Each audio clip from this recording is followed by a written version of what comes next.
Turkey does not belong to the Rockefellers nor to the Rothschilds as much as they think that they have divine rights. So does the rest of the world's economy and banks. The question is not Turkey nor Erdogan but a system controlled by the Rockefellers and the Rothschilds bullying the world. They are used to getting everything for free by buying out corrupt politicians. If a leader like Erdogan stops playing their games, they become the enemy of the planet. Like Trump had written to Erdogan that if he wanted he could destroy the Turkish economy. The funny part is that the central banks that belong to the same families on our planet have been destroying systematically the world economy in order to take over for nothing, like when you bankrupt a company in order to buy it for nothing. This is the oldest game in the books. Unfortunately, the game is working very well and now the banks started to collapse. People's savings already vanished a long time ago when the banks started distributing people's savings to their corrupt owners. In the last scandal with the 19 banks collapsing, the Fed printed over $300 billion in a few days just to cover up their own friends' crooked behavior.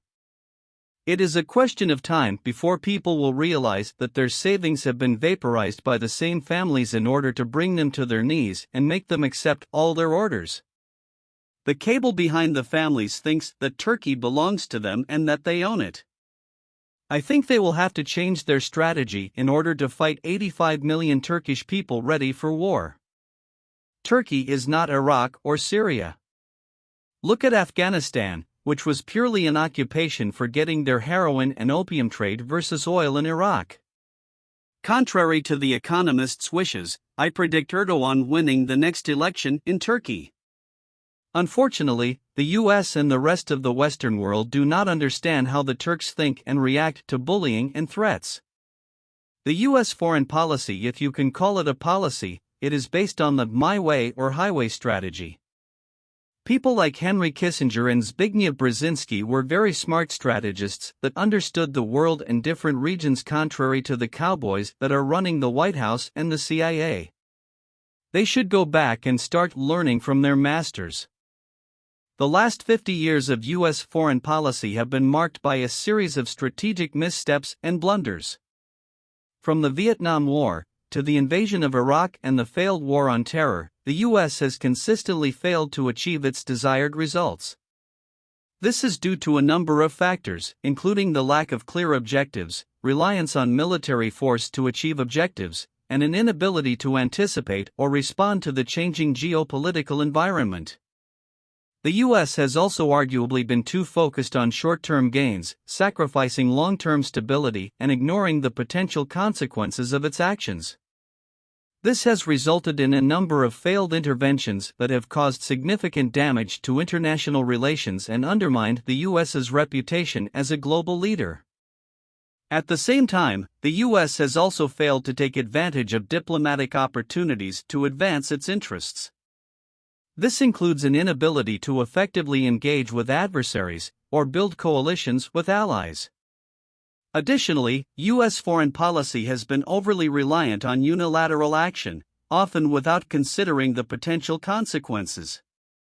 Overall, the U.S. foreign policy of the last 50 years has been characterized by a lack of foresight, strategic planning, and diplomatic finesse. This has resulted in a number of costly blunders and has undermined the U.S.'s standing in the world. In the past 50 years, the U.S. has often failed to achieve its desired results in its foreign policy. This is due to the lack of foresight, strategic planning, and diplomatic finesse that has characterized U.S. foreign policy. As such, the leadership heading the U.S. foreign policy should have learned from their masters like Henry Kissinger and Zbigniew Brzezinski. Kissinger and Brzezinski were two of the most influential foreign policy strategists of the 20th century, and their advice and wisdom should have been heeded by the U.S. government in the last 50 years. Both men were highly skilled in the art of diplomacy and had the foresight to anticipate and respond to changing geopolitical events. They understood the importance of engaging with adversaries, building coalitions with allies, and the potential consequences of U.S. foreign policy decisions. Kissinger and Brzezinski also understood the importance of taking a long-term view when it comes to foreign policy. They were not interested in short-term gains, but rather in achieving lasting stability and peace. They also understood the need to be flexible and adaptable in order to respond to changing geopolitical events. In short, the leadership heading the U.S. foreign policy should have learned from their masters like Kissinger and Brzezinski. They could have used their advice and wisdom to create more effective and thoughtful foreign policy strategies that would have been better suited to long-term stability and peace.